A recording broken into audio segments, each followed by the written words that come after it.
What's up, guys? This is the workstation right here where I get to work, get to doing what I do. Got a little light set up. People sometimes wonder how this all works. I got a little set up here, and look at this. This is an old magazine here in Tulsa, Oklahoma. Transformation, personal transformation, trust in God, but tie your camel to the hitch. You know, this is so cool. This is something from a friend of mine named John Thomas. This is the station, and I just want to show you. Of course, I got some other lights and things behind here, but most likely there's a timer running here. And the reason why we do timers is because it gives times for people to come in and get ready on these live events, these live shows. And so what I want you to do right now, if you are tapped in, tuned in, go ahead and like this post. Begin to comment and talk to people. Say where you're from. Also say things, you know, maybe while you're there, anything. Just this is a community. This is not just about me. And it's not just about what I present or bring. I get the discussion started. I also will possibly just bring some really interesting things and the gifts that I have been given. So, like, share, comment. The show will begin. Whatever this time says, it should be right here. I'm gonna put it right there. Yeah, I'm the editor, so I'll put it right there. Great. So this time, this clock, we'll see. Yeah, this clock right here should be letting you know that we're about to get started, and you'll see my little intro. You'll see my little intro, and then I'll get started and try to stay on task. Let's go! Get excited, like and share.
Hey, welcome. It's so good to have you this evening. I need to wipe off my camera. How are you guys doing? How are you guys doing? I hope everyone is wonderful. We're going to have a beautiful and wonderful time here as we, do what we do every week, right? Who's in the room? Who's in the room? I need to get the old Instagram here rolling. Yes, yes. We got some folks in the room. We can always depend on brother, doctor, reverend, prophet, apostle.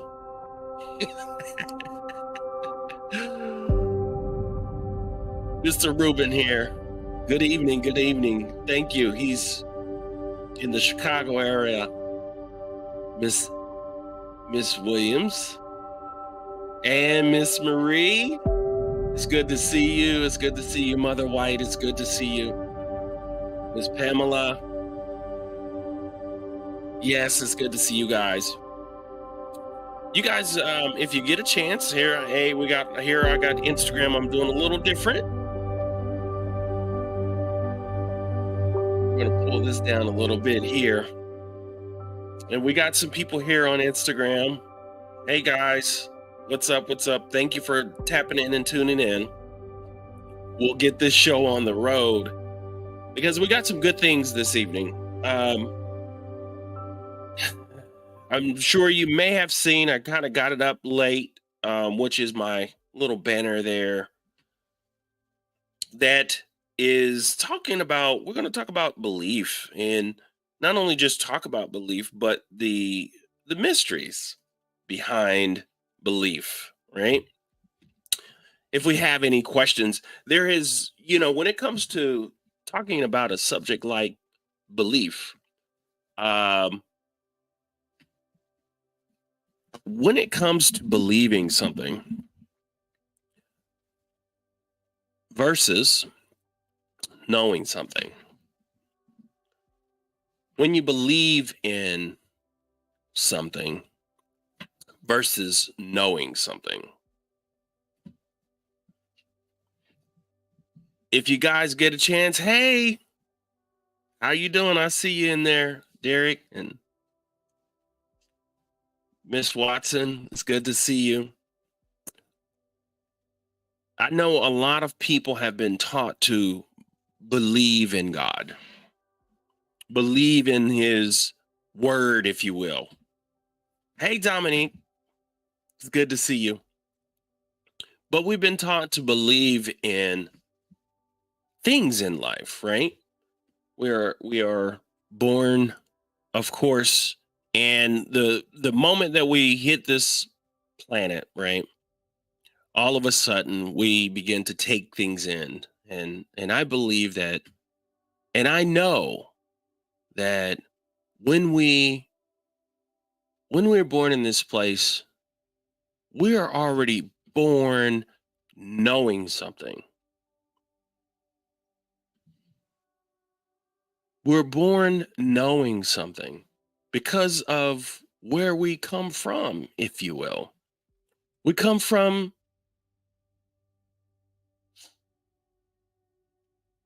right. We come from the space, right? Of course, our mother and our father and those things, but that's the deep question.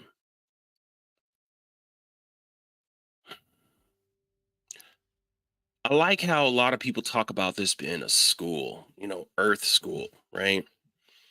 And the thing is crazy as it sounds, it can be one of the greatest privileges, but at the same time, it can feel like torture as we are here. And we're going to talk a little bit about some of the, I guess, as you would say, the chaos. Yes, born in sin and iniquity, right? The thing is can you imagine if the first thing you ever heard, can you imagine, is the first thing you ever heard, instead of someone saying basically you're born and you're bad and you're born and you need to be chastised, can you imagine if somebody said to you that you are good, you are not born in sin, you are a good person, right? You are to be loved, right? can you imagine if we actually brought people into the world, and the first thing you know is that you give people hope, you give people love, and you give them understanding, right? So we're going to explore not only just but our belief systems and why we believe what we do believe. Most of us know why we believe what we believe. But at this moment, what I really want to do right now is, if you are here and you really belong to this community, if you will, because I'm all about all of us coming together. And the thing is as we push out, and that's one of my biggest things is, as you become yourself or become more of your authentic divine self, it is a responsibility, if you will, to the universe that you begin to open and share. You don't have to save the souls of people, but one of the things that you can do is you can help people heal, right? You can help people see, right? Because the thing is, all of us have been through something, especially people that are in this community. We've been through something. And a lot of the people come from the um, Christian faith or belief system, although we have had some within the Christian faith and the structure. Most people don't understand that that thing is vast. It is so vast. And so we come here believing, I mean, once we're here and we're born, you get into a system, and this system will teach you what to believe, right? This, and if you don't believe what this system tells you to believe, then there's going to be a problem. And but here's the deal. It's a new day. Although we've had spirituality, um, and the things of, as far as within spirituality, that we've had for many a years, where people have had their journeys, right? We have a lot of people in the group, like Mr. Rubin there, who has had an experience in life where you would do the church thing, or you would, and there's others that done the Mormon thing, Miss Rose, and there's some people that have just always been in that space where they've been able to do some level of just having spirituality as the thing. There's not rooted into religious practices.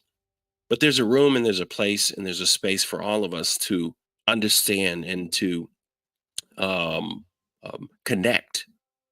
And that's what we want, is a place to connect, to understand, and to grow, and to share, right? And to share. So don't forget to share this feed so that someone may hopefully see the feed, but also at the same time, I believe there's people out there that need to know that we're on. Some of our guests. Sorry about this. I need to put this thing on the charger here. So what we're about to do is we're about to explore. And first, what I would like to do is we're going to move through. We're going to move through this space differently, right? Because one of the things that I know about what a belief and a belief system, right, is it is a system, and it is part of who we are, and it is part of our consciousness and our subconsciousness, and it's also a part of our body, our cells, the cellular structure in your body. Your body keeps the score. Your body has memory. It has memory. The cells have memory. Your cells have memory of the past that you don't even have a connection to, in the sense from a conscious state. So your eyes or your nose and your some structure in your body is like, wow, that looks just like your great great great grandpa, but you don't know your great great great grandpa, right? Possibly.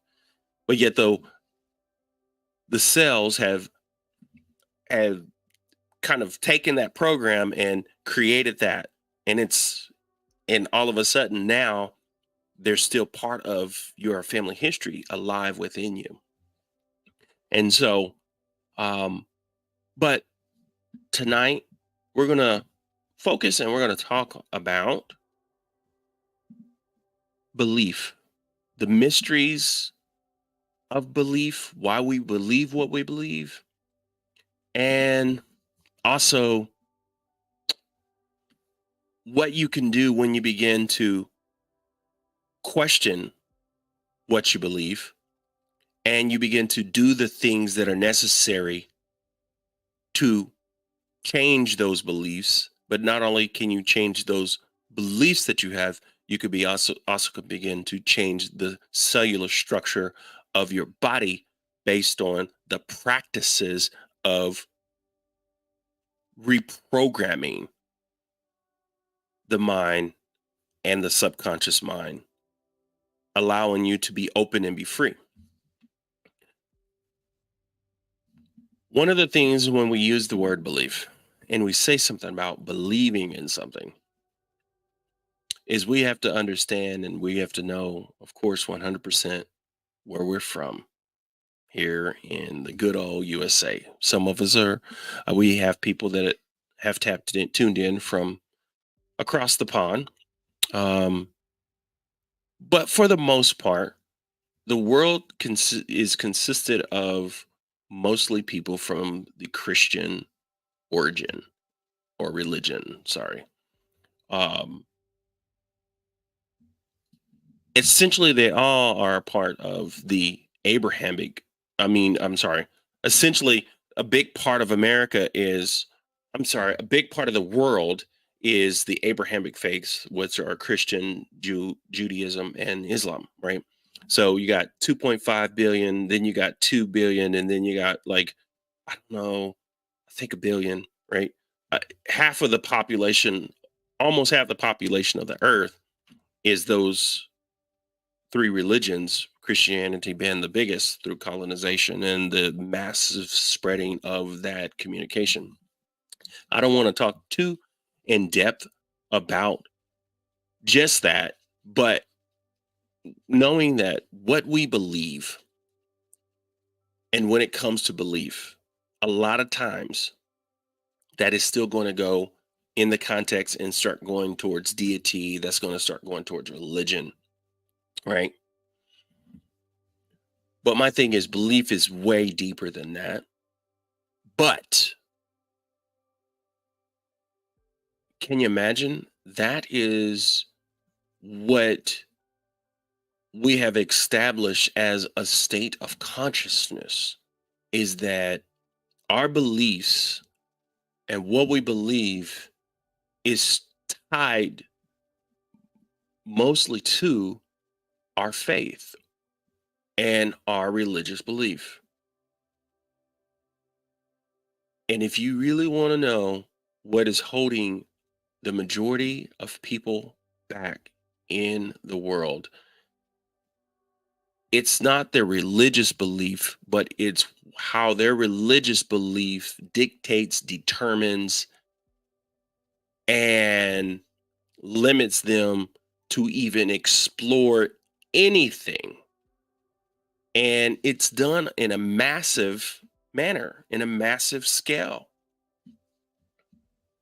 in the sense where we have to have this collective consciousness that we do this. And if we don't do this, or if you do something different, there's a problem.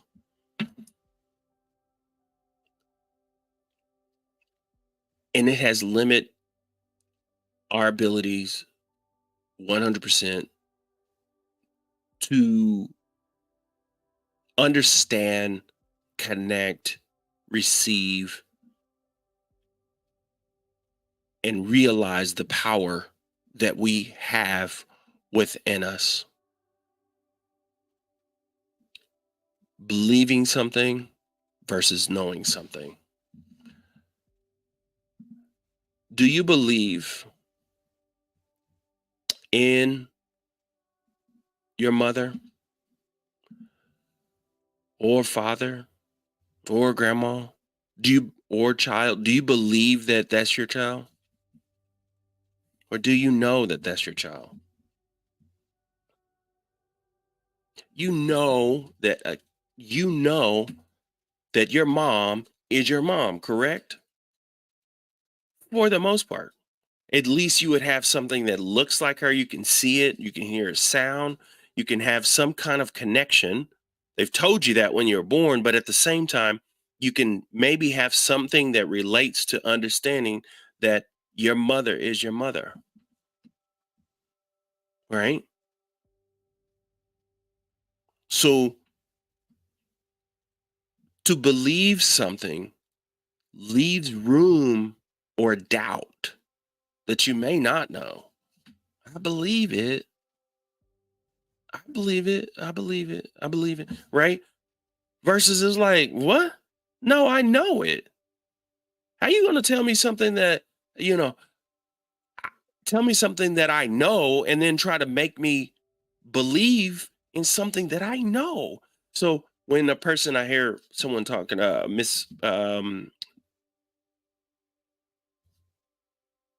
Miss Williams here says, talks about I don't believe in hell. And the thing is people believe in it because one, they almost don't. It's like you have an option, but within that option of saying that also is going to put the collective conscious that everyone says, you believe it, because we all agree on the color blue.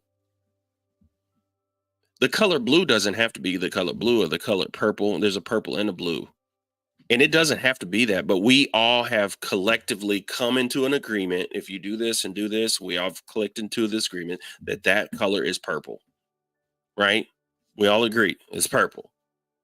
But the thing is if you are not human and you are, um, let's say, a species of a bird, that won't be purple. Most likely, it will be another color.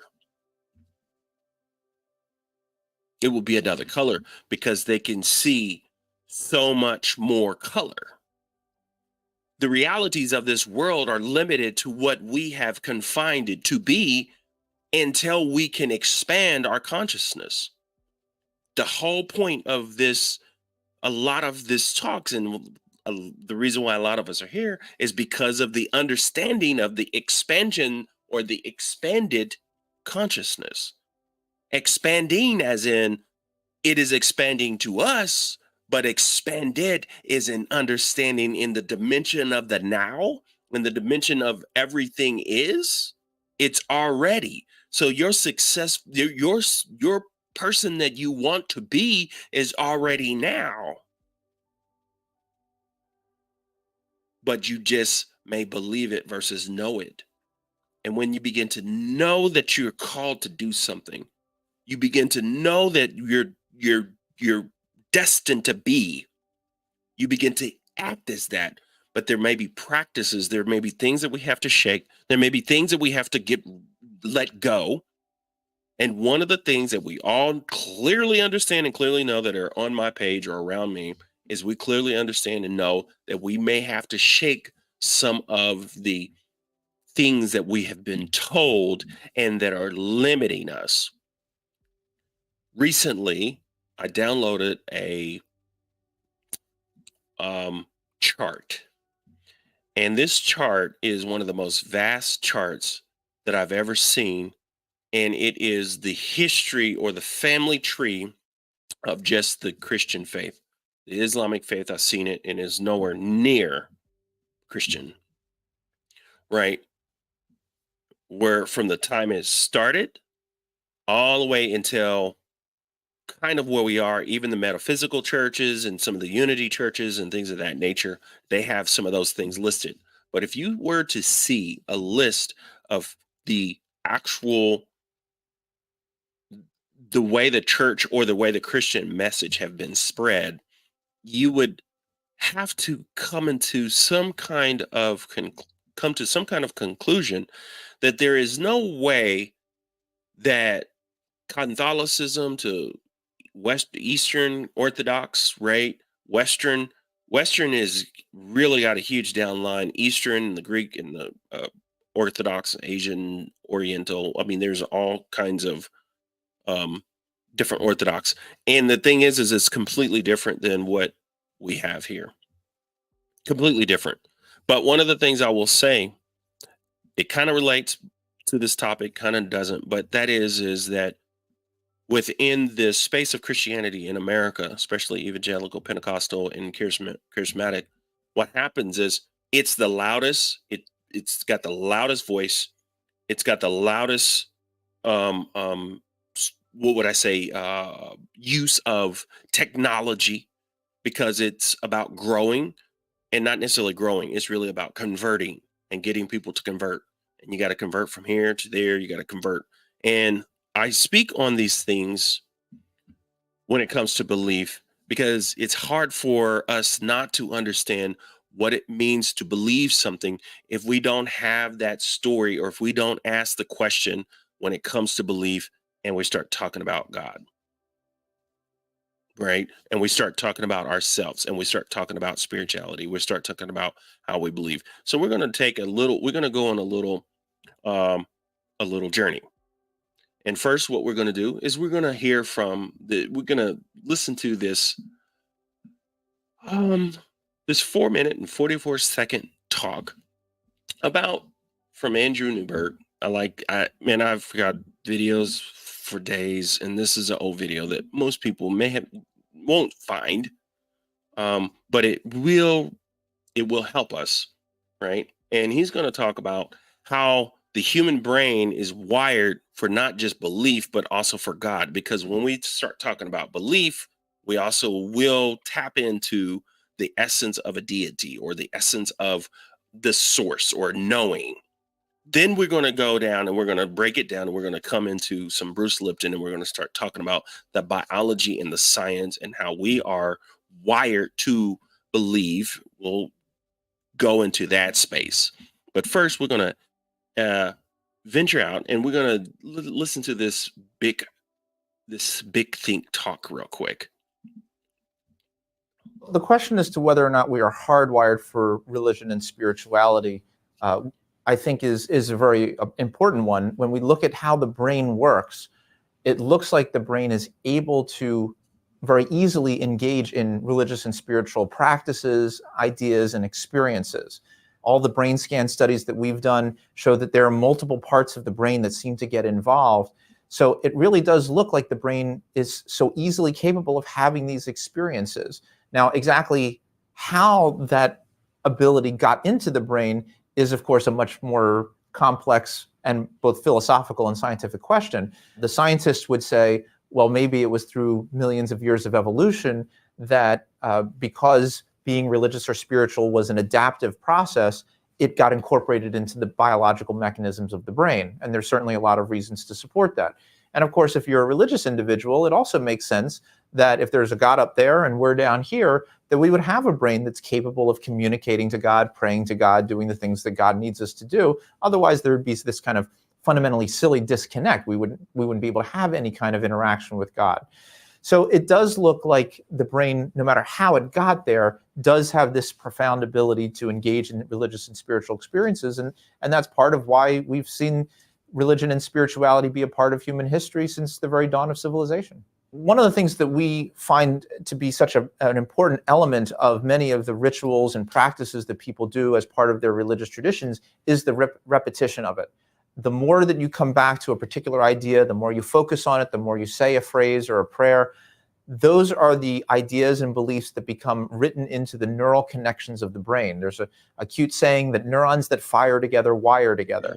The idea is that when you are doing a particular practice, whatever it is, religious or otherwise, the more you do it, the more you are writing that information into the neural connections of the brain. The neurons that support that idea or support that practice fire together, they strengthen their connections, and it makes it easier for you to come back to that particular practice. And it also strengthens the beliefs that are around that particular practice. Now, that's also why we think that a practice like meditation, even taken into a more secular kind of context, can be a very powerful tool for helping to improve the way a person's brain works. The analogy here, I think, is if you were to wanting to become a better tennis player, for example, well, you could do one of two things. One is you got to play tennis. You got to keep practicing the tennis itself.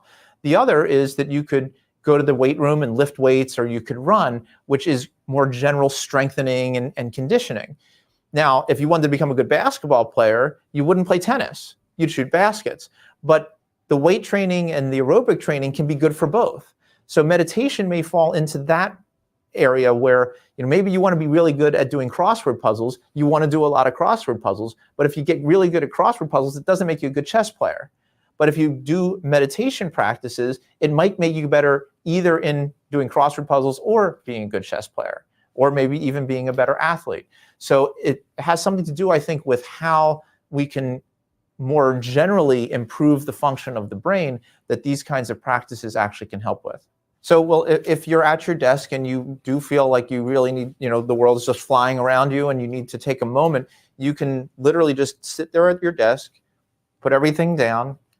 You can close your eyes, and hopefully you can close your door or block out your ears or something like that, and simply sit there for about a minute or so and just concentrate on your breath. Just feel your breathing in, take a deep breath in, hold it for a moment, let the breath go out.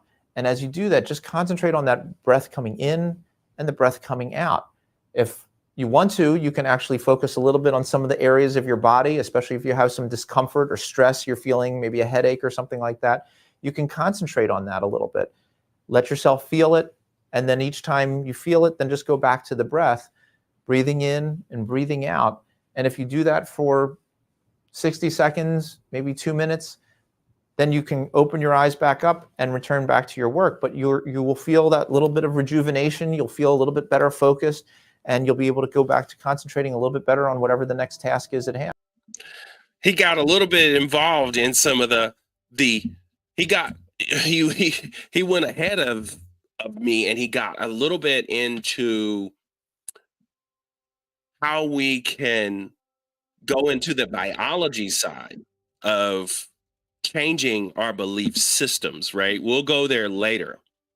But basically, he also said we are like pre-wired. We come here pre-wired to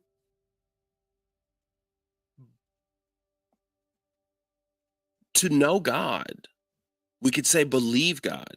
But the way it works is, as you guys all know, is someone else, our culture, our society, the culture, society, the community, our family, all of these things shape a lot of who we are.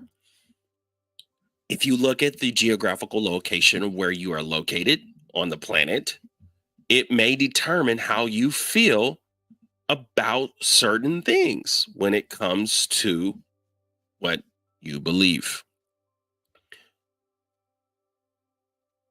But I'm going to get into more of some of the things I wrote here. And I just want to thank everyone once again for coming through in this moment, in this time, and make sure at this moment, I can't see the comments just yet. I will be able to, but I want to thank you for this time. I always like to do that because it's a sacred time. One of the things about what we believe and why we believe it, is the fact that we can have what we call we have sacred moments or rituals or things that we do, and some of those things have impact a lot to our lives, and it can help shape who we are. And what we believe a lot of times is we get up, we go to work, we do what we need to do with family, and hope we might plan a vacation, we might do all these, but essentially is like we get into these repetitive things, and even our belief system or what we believe or asking the questions about that, it becomes just a part of life, and we don't really ask questions. We don't really go deep into who we are. We don't go deep into our psyche. And so I want to just take this moment and just Thank you for choosing to spend this time with me, but also for choosing this time to ask yourself the questions. What do I believe? Your presence on this sacred journey tonight is much appreciated. But as we all gather here at this moment, let us embrace the essence of our divine birthright. Take that moment to deep breath in the nose, hold it. This is your moment, your space. The inherent freedom for us to, and the expansiveness that we dwell in, that dwells in each one of us. It's a gift that we have been given, the divine gift.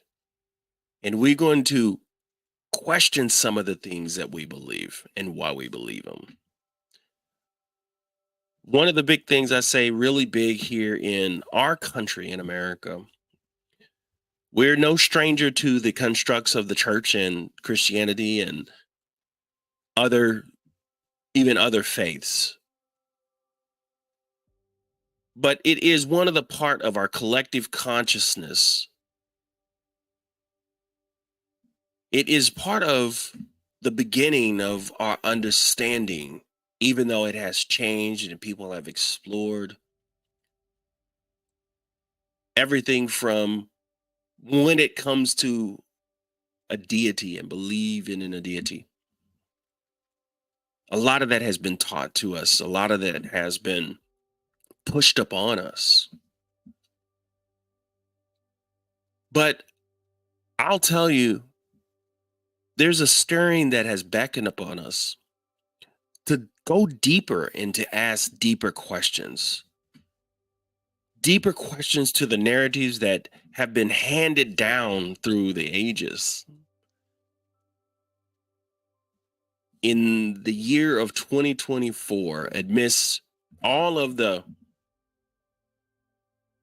chaos,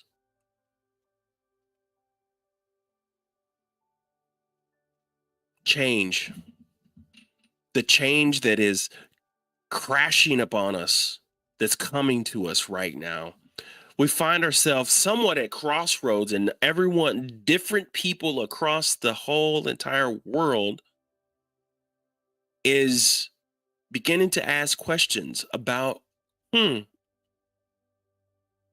I believe that this is true? Because something doesn't seem to be right. And some of the actors and the characters in this world are causing us to question this day and this hour and this moment.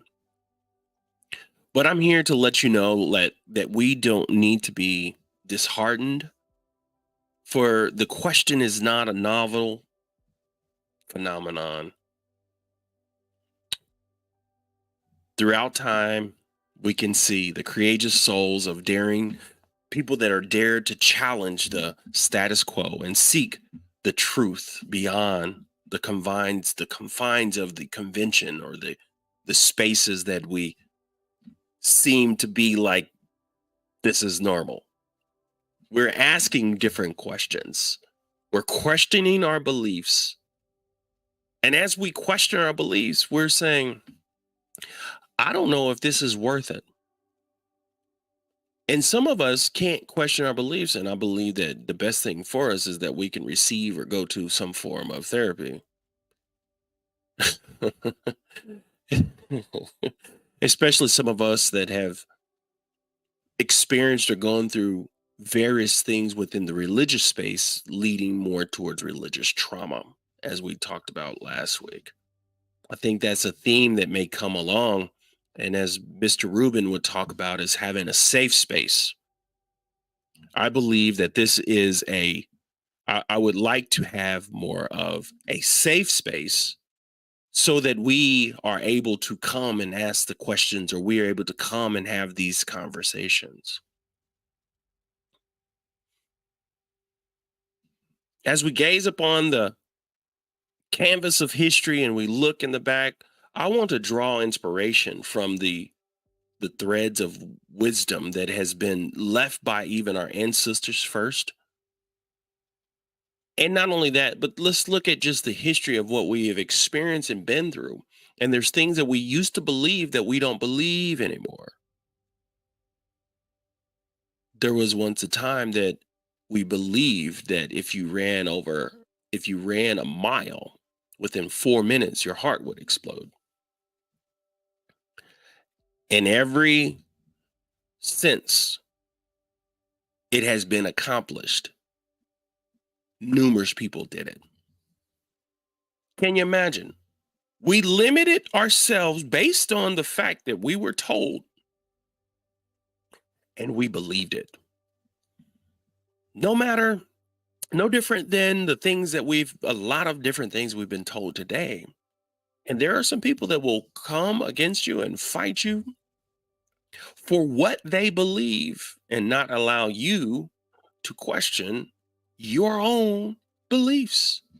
And as you question your beliefs, they want to come to you and tell you that you're wrong if you choose to decide to believe something different, especially when you begin to know. When you begin to know something, things like science tells us, yeah, I don't need to I don't need to just guess if my blood pressure's off. I don't need to guess if I need to, you know, use the bathroom. Some of us may have to do that as we get older. It's like, I believe I got to go. But sometimes you know that you got to go. You know that you have to change. You know that you have to shift. What is telling you that besides you hearing other people and getting other voices? There's something that's resonating within your soul. There's something that's resonating within your heart. And it's letting you know that there's got to be more. I know there's more. I don't just believe that there's more. As we remember the ancient civilizations who, in their reverence for the cosmos, sought to commune with the divine spark that resides within all of creation. And yet, as we stand at the threshold of the new era, let us cast our gaze forward and have faith in knowing that we are up on something new for ourselves. I'm here to tell you that what we used to believe, we don't believe anymore. A lot of things.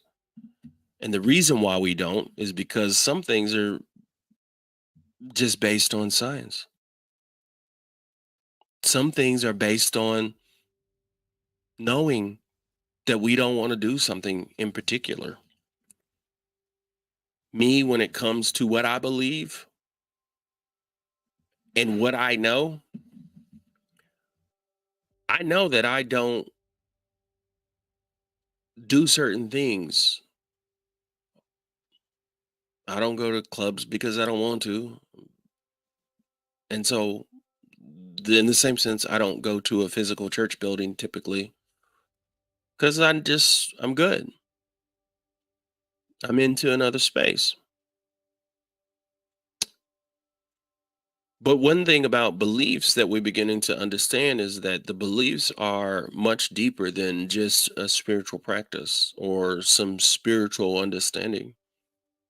We begin to understand there's something within belief called that our beliefs are tied to a thing called consciousness. And consciousness is, in this space and realm, is something that is within us that we can't even pinpoint within our body. But we understand within consciousness that we may want to change something. We may understand in consciousness that we may feel a different way about something, regardless of what we may believe, because we can be like, well, I believe it, but I'm not sure. But in consciousness, no. Or in consciousness, yes. Right? You begin to know. Here's the thing.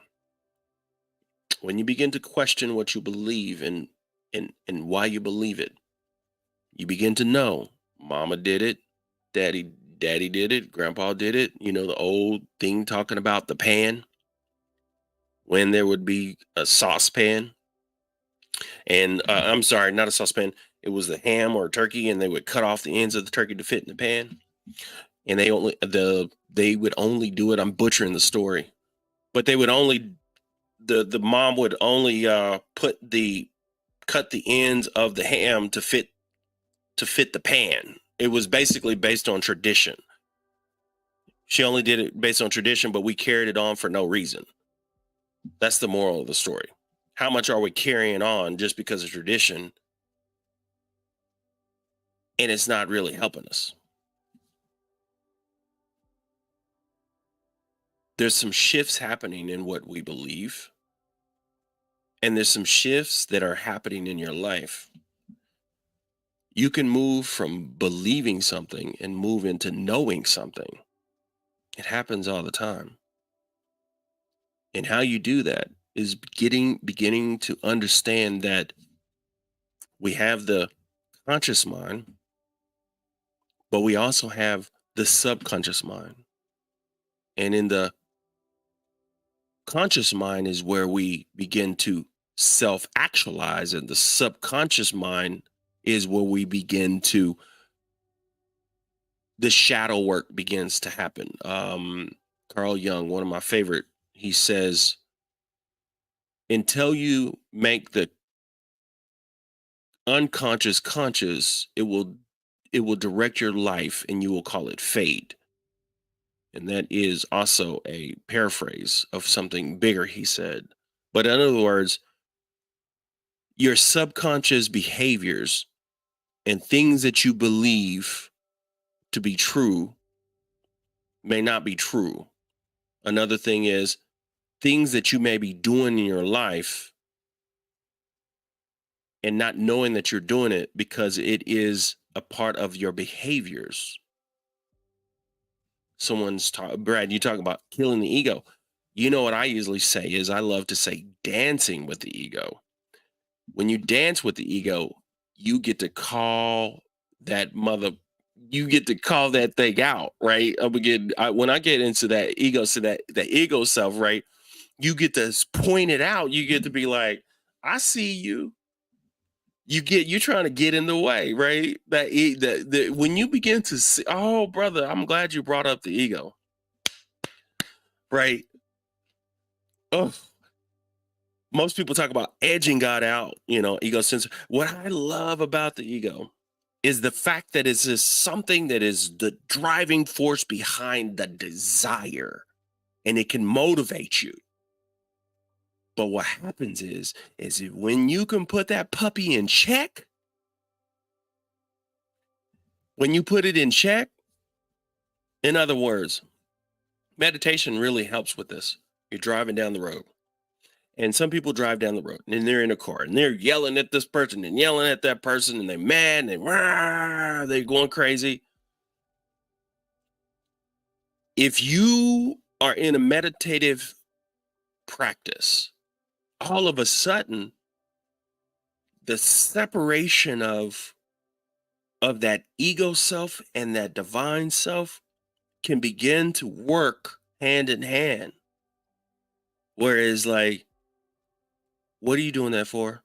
Calm down. Everything's all right, right? What are you doing? And beginning to dance with the ego, or seeing that the shadow, right? Seeing that where it's like, man, this is self-sabotage. Man, I'm doing something to my own self, and I'm beginning to realize it. What you want wants you. What you desire, there's another Carlton Pearson. And he got it from somebody else. But what you want wants you. And what you believe, especially whenever it is something that is going to change your life, between healing yourself, between seeing the desires that you want in your life, or not even that, it's the things that you are called to do. And I'm here to tell you that if you tapped in and tuned into this, every single one of you are called. Every single one of you are called. Mr. Woodworth, you are witnessing a spiritual awakening, and you are 100% divinely called, right? And a part of it. That's what's awakening in your own soul.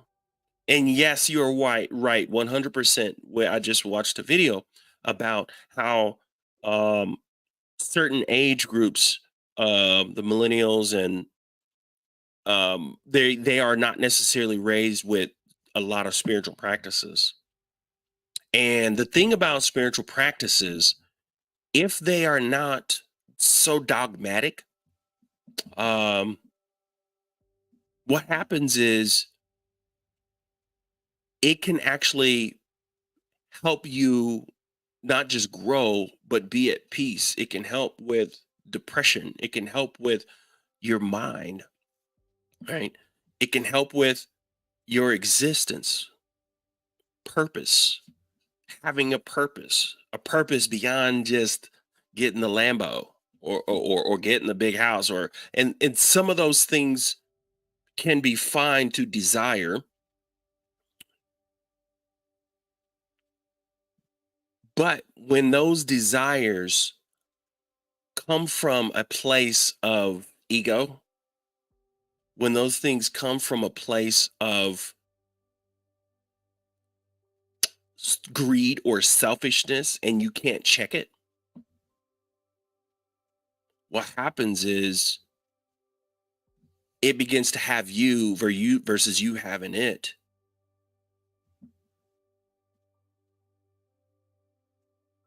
Ultimately, I believe that purpose on the planet, in the earth school, in the meat suit, is that if you look at some of the people that you look up to, especially when you read, I read a lot of books, the Neville Goddards for me, and um, the Carlton Pearsons, if you will, the David Hawkins, and I can go on and on. I mean, I can go on and on with so many different people that have taken the time to pour out what was in them into books, into videos, um, that it gives other human beings the chance to witness, other human beings a chance to see and connect to the divine nature of who we are. That's why it's important that if you're listening to me, it's very important that if you feel the unction to write, or if you feel the mood, the the presence to actually speak to someone or to just encourage someone, I think that's the one reason why um, Western Christianity, from a modern sense, is so successful, is because they have created a system, and they have, uh, of course, guilted a lot of people into it and confine people to it. And I don't want to throw out the baby with the bathwater. I come from it, and there's a lot that's still within me. There's a lot that I still connect with. Um, Even the Christ consciousness, I begin to realize that a lot of times we want to. I went into one of the largest metaphysical bookstores, and he told me that the guy that was working there told me that a lot of people that were Christians, and they come from the space in America and in Tulsa, they come from the space of such hardcore Christianity that they go to a complete opposite. So they'll go to Wiccan, or they'll go to something that is just completely opposite, because of the fact that they have been so hurt, or they have been so displaced, and so they want to find something to be the opposite. And in all walks of spirituality, a lot of times you can see people in, whether they'll, if they're vegan, they can be that way. They could be an evangelist. If they're uh, another faith, they could be extreme and they want to, or spiritualists is like, oh, I didn't grow up with that and I'm so glad, and blah, blah. And it's kind of like, it is what it is, and we've all experienced some level of connection, possibly to our divine self and to spirit and to God, and we all want to connect to it, as that video earlier showed, talking about being pre-wired, right, to believe in God. I believe and know. It's like, I've asked a few people, I've seen you, Ruben, as I mentioned, Neville Goddard. I asked someone recently, a couple of people, if they ever heard of Alan Watts. And it's so interesting, and I think it's like what the church is, a lot of church and the dogmatic um, ways of the church systems, is that we can have this spiritual teacher, and it can be really good for the humankind. And we tell people not to listen, not to listen to anything but their material, or listen to anything but this, because you could be deceived. And the thing is the only deception that you really need to mainly be afraid of is when that belief or that thing that you are acted upon is actually infringing on another person's life, belief, space. When your belief, or when your knowing, is pushing at someone else when they have already agreed, right, to who they are, what they are, and what they believe. But as we move along in this talk, in the mysteries of what we believe, let's learn a little bit more now about belief, in the sense why we believe what we believe, and what is happening to us and to our minds when it comes to belief. I have a little video here, another video that I think, and I won't, we'll start it. This is someone that I have followed, and you can go and follow this video too. But I like this guy's work.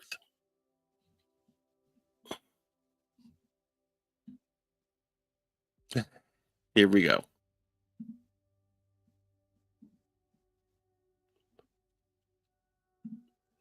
I love this. 60% or more are disempowering, self-sabotaging, and through age 7. And actually the one connected to our spirituality, which has wishes and desires and what we want in our life on this planet. And then there's the subconscious mind, which has been put to government that control. I need to take it back just a little bit. We can have the most wonderful experiences our imagination can create. I want to start it from here. What you've seen in this story, which is actually a homage to George Orwell's 1984, is that the cells in your body are citizens and they make a community, but there's a government that controls the fate of that community, and that government is the mind. Well, there's actually two minds that we have to understand. There's the conscious mind, which is actually the one connected to our spirituality, which has wishes and desires and what we want in our life on this planet. And then there's the subconscious mind, which has been programmed from just before birth through age 7. And the programs didn't come from us. They came from our parents and our family and our community. And most of the programs psychologists recognize, up to 60% or more, are disempowering, self-sabotaging, and limiting beliefs. So consider your cells and your body as a government, And then the subconscious mind giving it all kinds of negative insights and negative impulses. You're not lovable, you're not worthy, you're not deserving. These are the programs that many people have gotten when they were under age 7. And I say, what would happen to that community? And I say, that is the source of disease. In fact, stress is up to 90% responsible for disease. Well, there's a parallel here. And the parallel is this. Well, cells are like miniature people, with the mind being the government. Well, we all live in countries as people and have a government. And the role of the government is essentially the same role that the mind should have, except that our government has been trying to control us and take our power away and have us conform to their wishes and desires, which is not the actual wishes and desires of the average person on this planet. So, are the citizens in the world experiencing their vision of what they would like, a heaven on earth kind of attitude, a planet where love and happiness abound? Or are we suffering and working and struggling, trying to keep up in a competition that the government keeps pushing on us? The point is this: if you want to have a healthy body, or if you want to have a healthy world, then in both cases, we have to look at the government and decide whether that government is supporting us or not supporting us. And if it's not supporting us, it's time to reprogram the mind and reprogram the government. And when we do this, and we can start to get support from a government that will actually encourage us to live a life with wishes and desires, the entire planet will change. And so we must go from now the disharmony of a world outside, and because of disease is expressing a disharmony of the world inside, we have to recognize both these populations need a better expression of government to support them. And now the world is in a state of chaos. And the chaos is, yes, our governments are not supporting us. And now the people are beginning to realize we cannot thrive in this world with the rules and regulations that have been programmed into our lives. It's time for a change. And this is what the world is going through right now. And when it changes, heaven on earth is our destination. Heaven on earth is our destination. There's another one that I was going to show you that gets a little bit more into his biology, I believe, which is basically saying that he did a test, and he had done tests. He's a biologist in petri dish, but essentially his biggest work is our biology can be changed through epigenetics. Our beliefs can be changed. And not only our beliefs can be changed through the biology of who we are, right? We can change those through epigenetics, changing of the genes, basically. Dr. Bruce Lipton has been doing, not Dr. Bruce, Dr. Joe Dispenza has been doing work where the people are experiencing transformation in their bodies, healing in their body. And it's so ironic because a lot of these things come from beliefs, but yet, people actually believing. And it's so ironic because some of these actions and things that we have wanted to happen in the church, and some things may have happened in church, but it's like there's a science that is happening to this. And when we understand that within the biology of who we are, we have the ability to change. We have the ability to rewire, reprogram who we are. The mystery behind this is the fact that there are guys that are bringing the science and they're beginning to be able to replicate this. But the mystery is there's a lot that we don't know. But there's a lot that we know that works. Excuse me. There's a lot that we know that works for us and that will work to help you become better, healed, set free.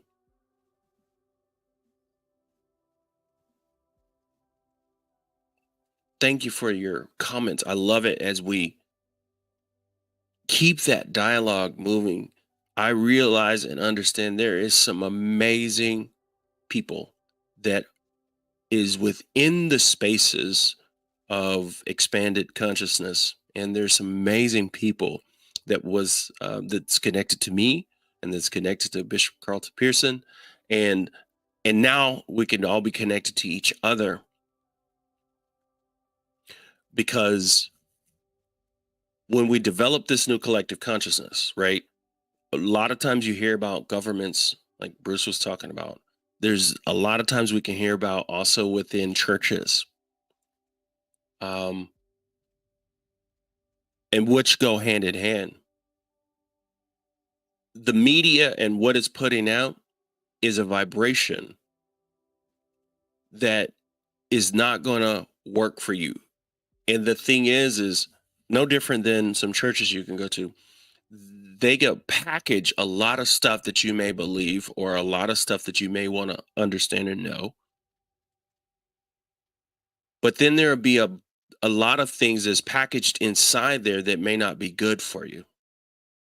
Social media is loaded with it. What you believe a lot of time is being programmed to you. I miss Karen. And the programs that we're running are coming from the environment. The programs that we're running are coming from the culture and coming from the different spaces. And sometimes these things are just really are a disruption. They're a disruption to your divineness of who you are and what you're capable of doing. Although there's things that are very important that we deal with within governments, things that are important that we deal with within various spaces, those times are going to pass, and we're going to be back upon something different, back upon something new, and a whole new set of issues or problems. But we haven't taken the time to question some of the things that we believe. A lot of the problems that we have within governments, and the reason why governments are allowed to do what they're doing, is because of the fact that we believe what we've been told a lot of times.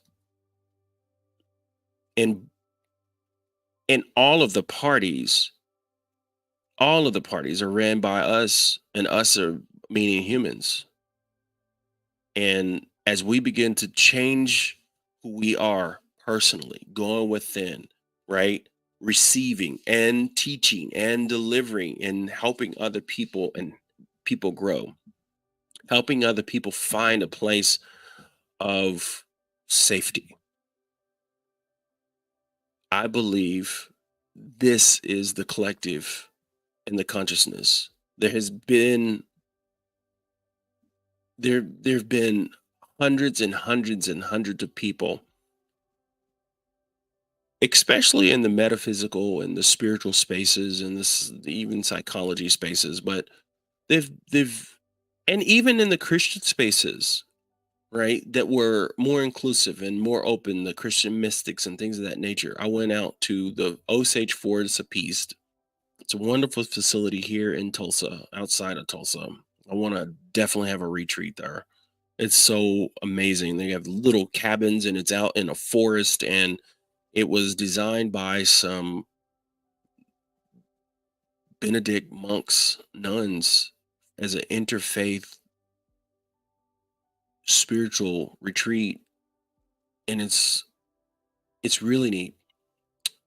I have a video, and I will show that on my social medias, because the awakening that is happening, that is taking place, and I believe we go through various awakenings, but the one that is taking place in this moment and in this time is a deep connection to each one of us that is tapped in, tuned in, and turned on. Trees communicate with other trees. And when you cut a tree down, another tree will begin to feed that tree. That's the reason why you start getting grass and things on around it. The stump will begin to grow back because it begin to feed it. And the thing is we need each other. We need each other, especially for those who have decided, who have connected to crossing over into this space of the, I guess we would say, inclusion or inclusive space of accepting others and accepting people of different faiths and accepting people that, whether they believe or not. The biggest thing I think within this space is, if you don't believe something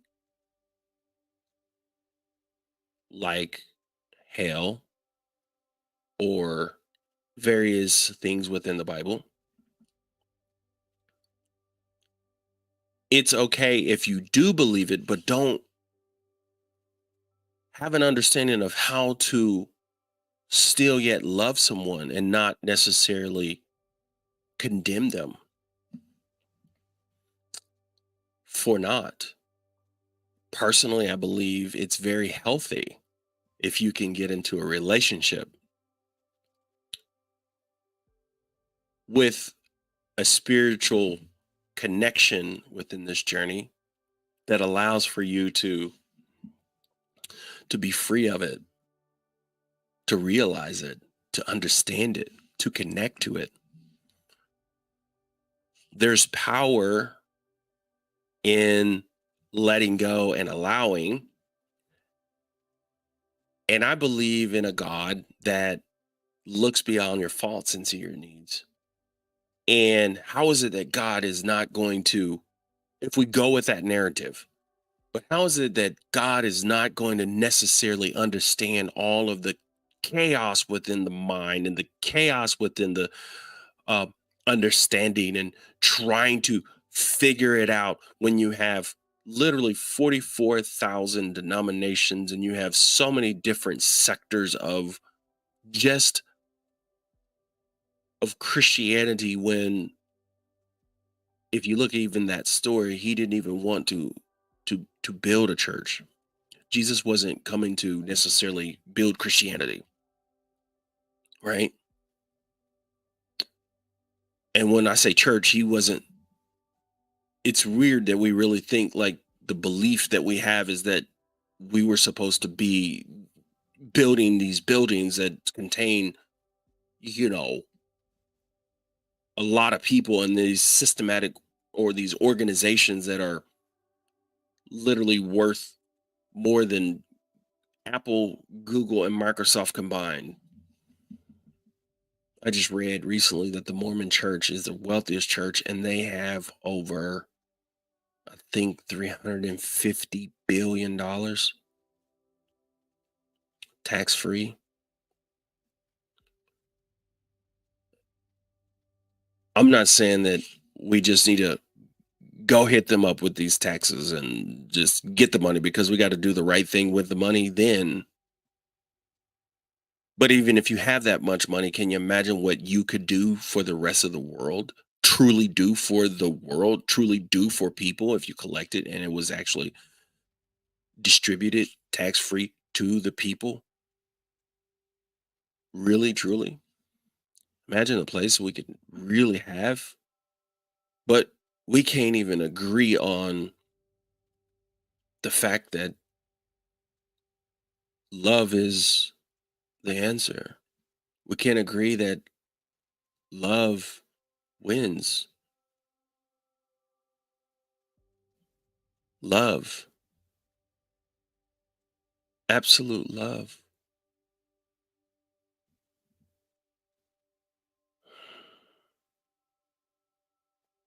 In the first video that I showed you, it talked about God and how we believe in God, but also it talked about meditation and mindfulness. Mindfulness is usually the trick word to me that we use for meditation. It is one and the same, but you can do a walking meditation. You can do mindfulness. Mindfulness is like a deeper understanding or a deeper awareness and being mindful. So it's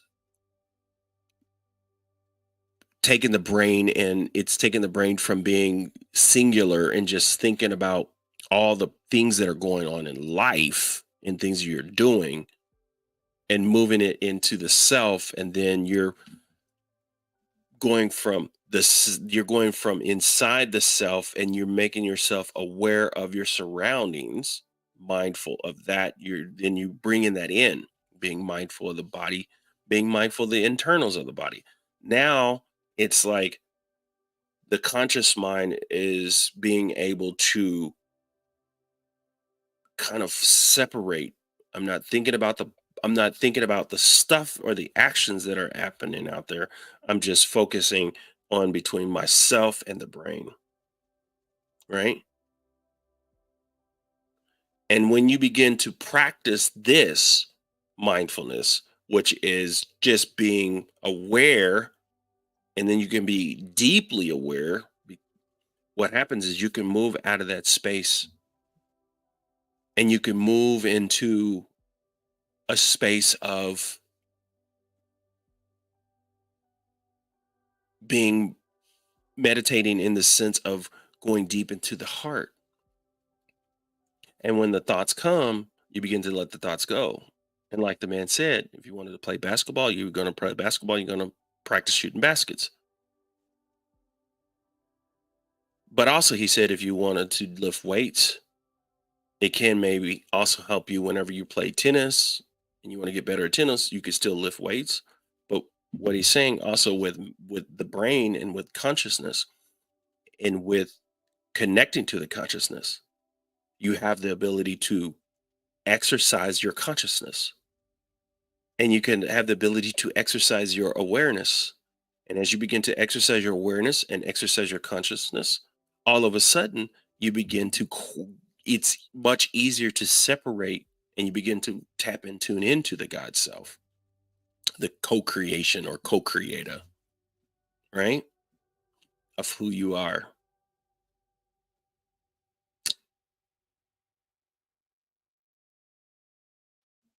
You guys are beautiful. You guys are see that? I'll be making clothes. This is my soul tribe. You guys are the soul tribe. Everybody has a little bit of a soul tribe. You guys are part of the tribe. It's beautiful to connect. It's beautiful to see to see you guys connecting. What I would like to know also is like um everybody and people from all around the world, Life Coach Malachi. Um, there's a couple of different sites out there.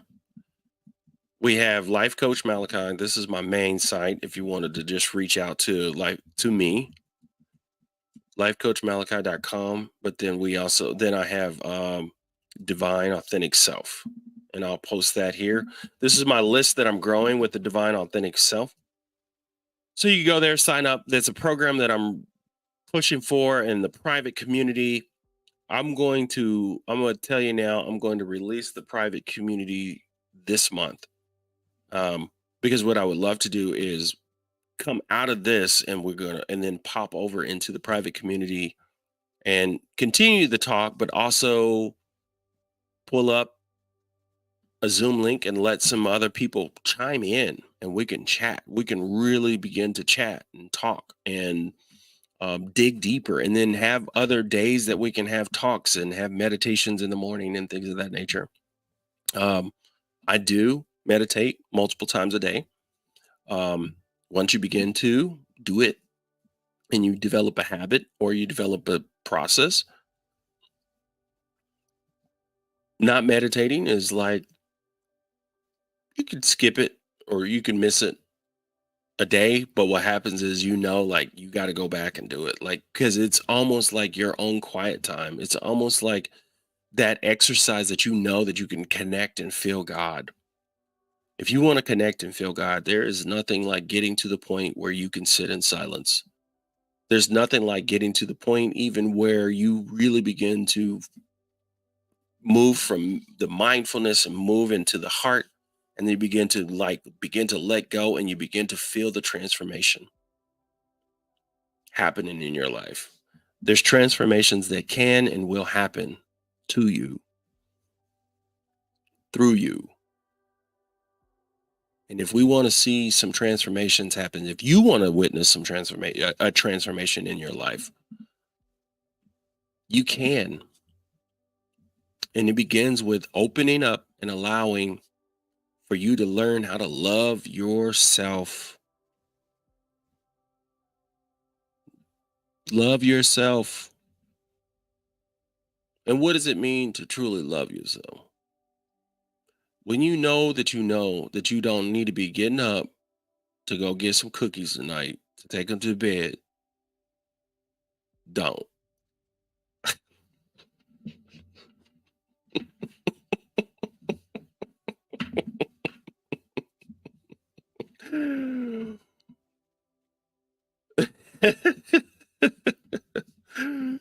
When you know that you should be meditating and you know that it's going to help you, that's self-love.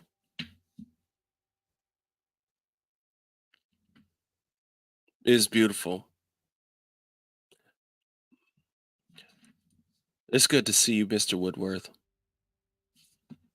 It's good to hear you. It's good to be present.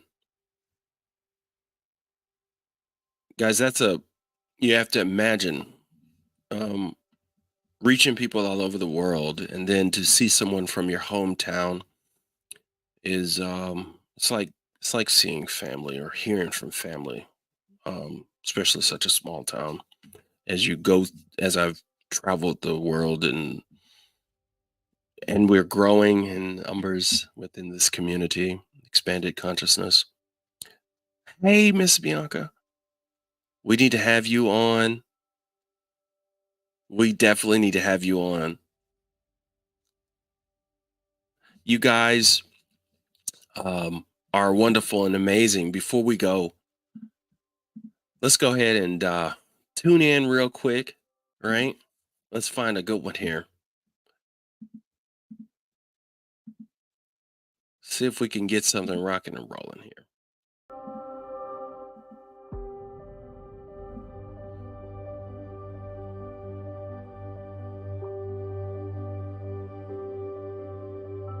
Little inspiration, right?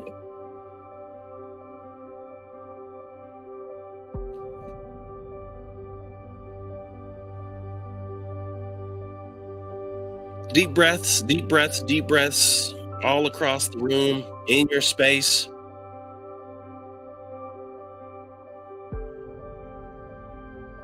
If you get a chance, just be in the presence, right? As we used to say in the church spaces, be in the presence of who you are, the presence of the divineness of love. Sometimes what you can do is you could think about something that you really love deeply. And how does that make you feel? And one of the things is, as you begin to practice this love, as you begin to practice this love, breathing deep, meditating, you're beginning to change epigenetically. You beginning to change your body. You begin to change your mind. You begin to tap into the heart.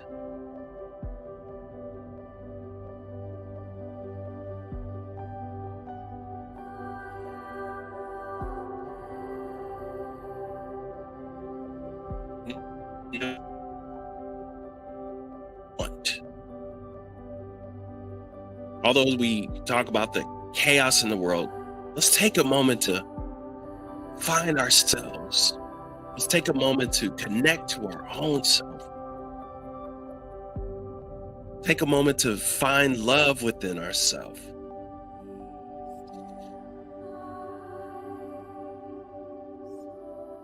peace.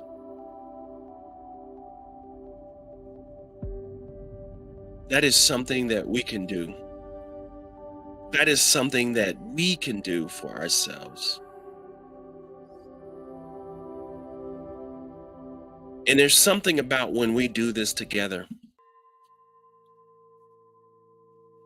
Something about when we come together like this and we are on one accord in the even through the throughout the earth and the world.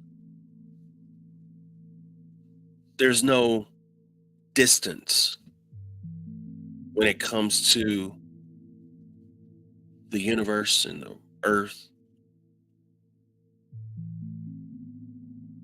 It's just space. I'm feeling healing in my own body.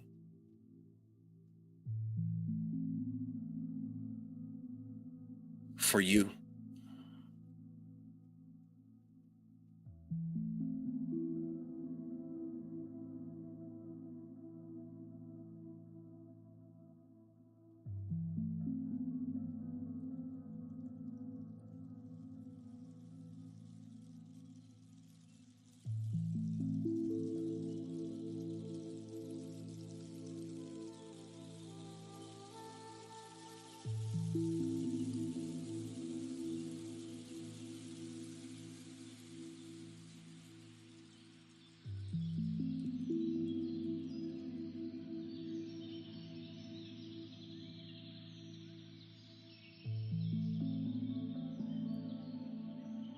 Take some time for yourself. Go on a walk. Connect to nature.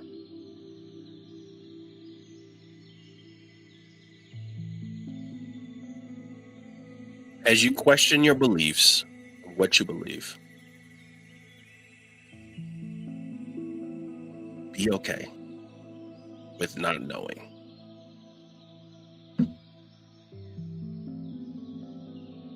Be okay. But still,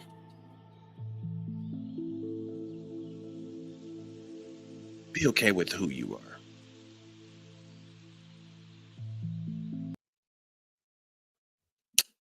Ooh. Thank you guys so much. Thank you so much. I'm gonna see who's all here. Miss Bianca, it's good to see you. Looking fabulous. Hey, Serena, Alicia, I believe. Beautiful picture there. Thank you so much for tuning in. Hey, brothers, those are some wonderful musicians right there. Brother Christopher, loving yourself is powerful. Finding yourself and beginning to believe in yourself. Yes, sir. Miss Deidre, it's good to see you. There is only now. Yes, sir. Mr. Woodworth. Absolutely. Absolutely. Yeah.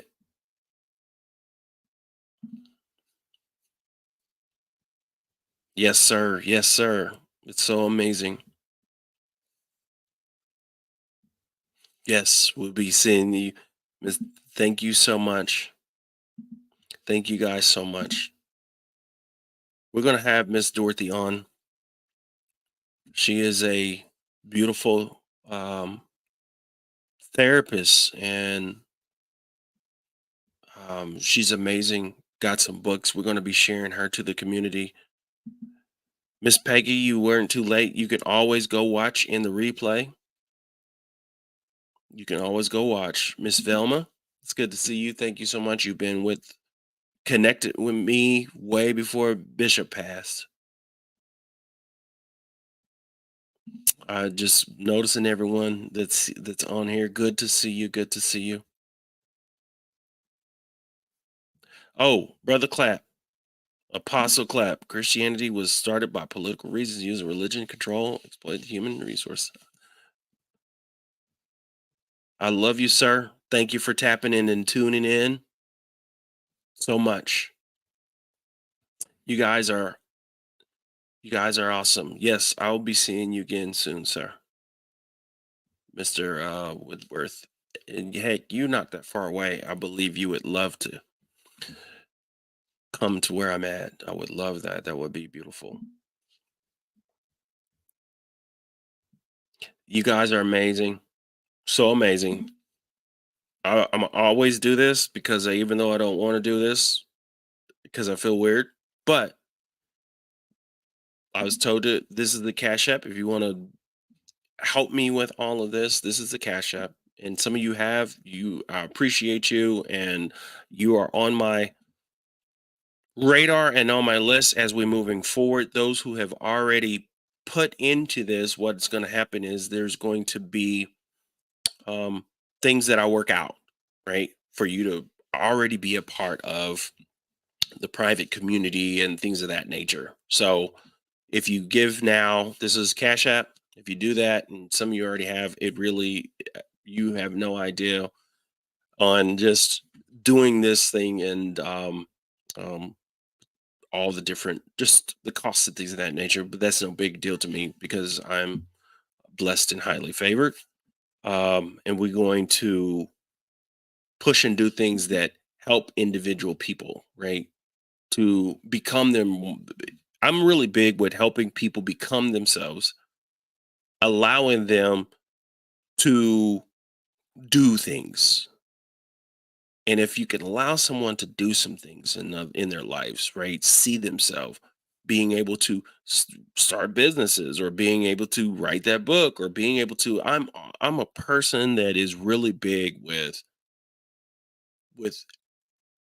helping people provide some level of action of putting out. One of the greatest gifts we have is to create. And that's the Venmo. That's the Venmo. Someone wanted it once before. That's the Cash App, just my name. Venmo is the $, and the PayPal is just my or Malachite Group. That's my PayPal. I appreciate you guys so much, and look forward to connecting. Look forward to um, building and yet growing, becoming. And there was a question about what is good books for teaching meditation. Oh my goodness. Um, a really good book for meditation is going to be Elizabeth. That's a really good book. Because there's so many different books when it comes to meditation. One of the things I like about, oh man, I have to find it. Elizabeth is her name. Um, let me see real quick.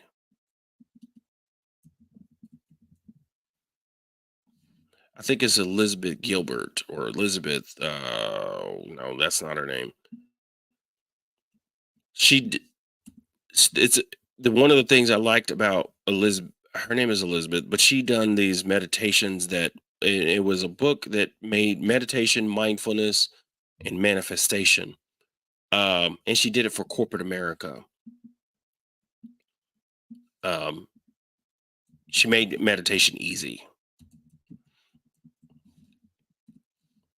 You got me on this, and I'm gonna have to find it. Elizabeth Fletcher. That's her name, Elizabeth Fletcher. It's got to be. Well, yeah, I know it's Elizabeth Fletcher.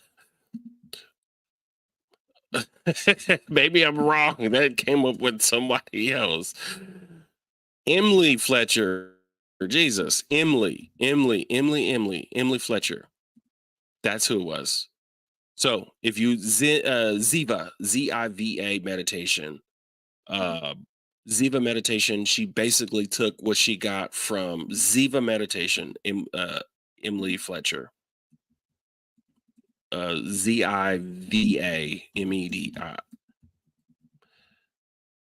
Ziva meditation.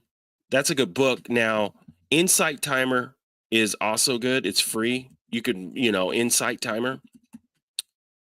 You could pay for it, but Insight Timer has all kind of different teachers. Actually, I'm looking to teach meditations on Insight Timer.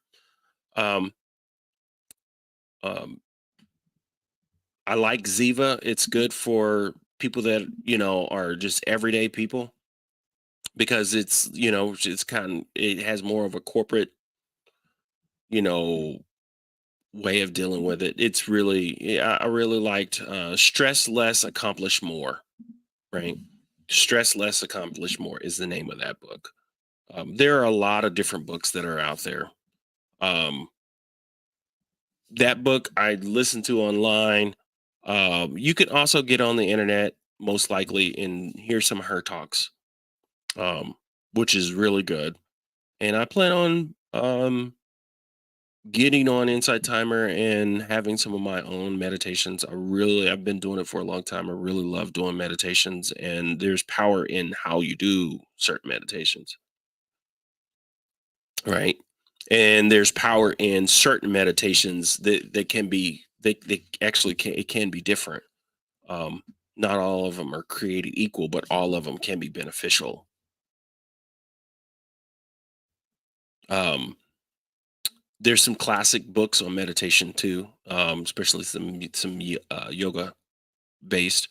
Um, I would say one of the best in terms of the science side of meditation is probably going to be Joe Dispenza. Um, he's going to have some really good, powerful things um, on it. Gosh, there's so much to learn. That's why we're here. Um, Honestly, is there is a there's so much on, like, yeah, he said there's so much on YouTube that you can connect with. Um, there's a lot to learn. I see this question here. There's a lot to learn. Here's the deal. The difference between me and other people is I now I set out to help you find the guru within you. The minute that you begin to let go, understand what that means. Meaning also that you got to begin to see what you need to let go of. That's why meditation is always a really, really good place to begin or start.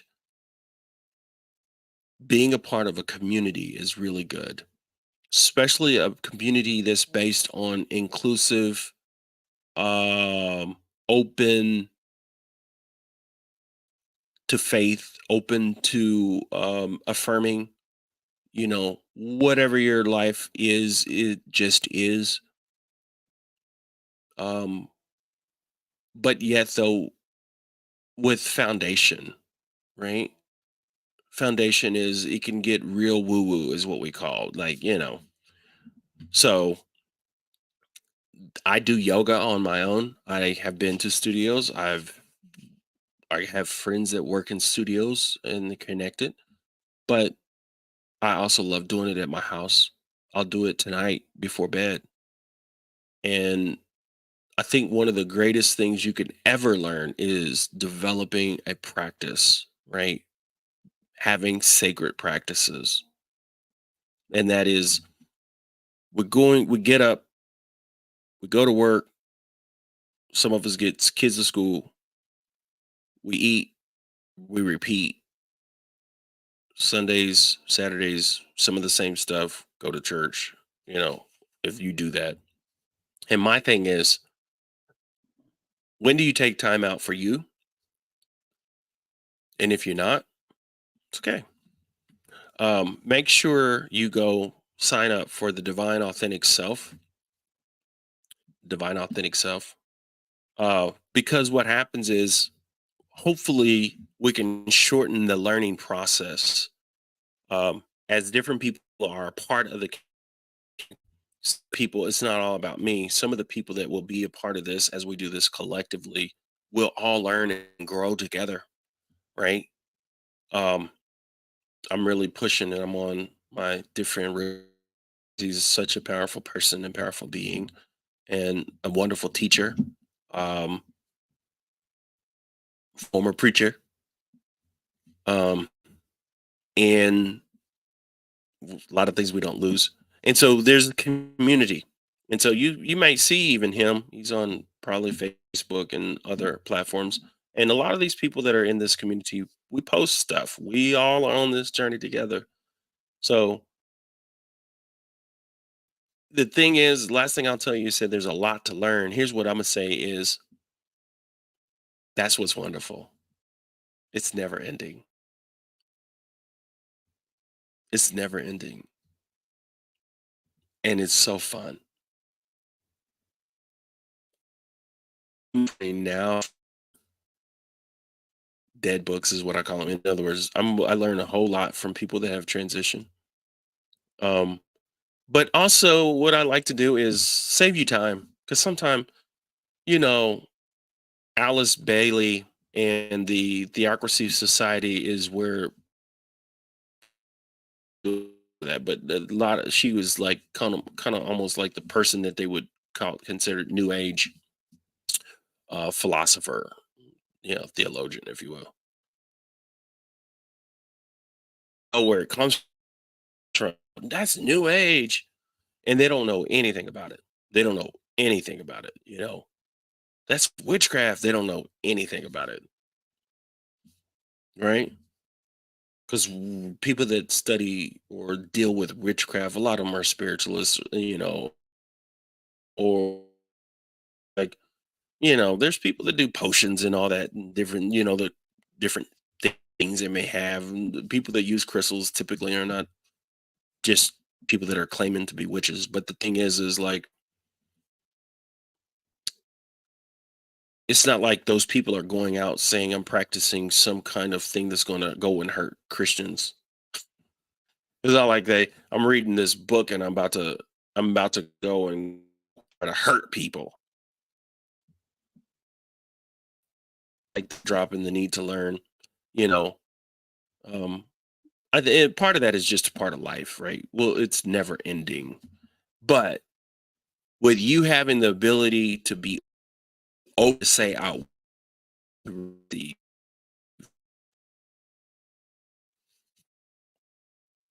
that's it. You're good. By you saying I want to receive, that's good. That's so good. And when I think of learning, when I think of learning, if you if you were going to put together I'm a technologist. If I know that I want to use this phone to do something, right? I use it for video. I'm eager to learn it. I'm eager to go on YouTube and Facebook and search it out. So one of the things you do is every day go on YouTube, have an idea, search it up, see what you see. You don't have to absorb it all, right? And check out a video. And that's how I do a lot of I'm not even learning, I'm just enjoying it. Like it's just fun. Awesome, awesome. Yes, sir, Mr. Christopher. It's wonderful. It is fun. It is fun. God, it's fun. That's one thing I really enjoy. I enjoy learning and I enjoy people, especially if we are all on one accord and we can just, this space I went to go look at that has a meditation chapel in it, and it's got a place where meditation chapel, and then you could eat, and it's got a library with all the books, and all of this is in one space. And I think it's so amazing. It's so amazing. Indulge and look at this. These are my people right here. And indulge information as an observer. Campfire, yeah, you could do a campfire if you want to out there. At least good night, good night. Yes, yes, most definitely. You guys are amazing. I appreciate you so much. So much. I'll get these last little comments of framing books, but I now gotten. All right. Okay. All right. We like it. Thank you, Miss Velma. I'll tell you this. It feels good to it feels good to not just be needed, but it feels good to have the people to actually exist with, to collaborate. I've been doing this a long time, way before even working with Bishop for a long time, helping him write, helping him come up with things, writing my own stuff. You can go on my Instagram, for instance, and different things and see a lot of my work. And so I appreciate it, but also we got to grow or keep growing. Good night. Good night. Blessings to all. I appreciate you. You guys have a wonderful evening, most definitely. And we'll see you next week. Bye bye.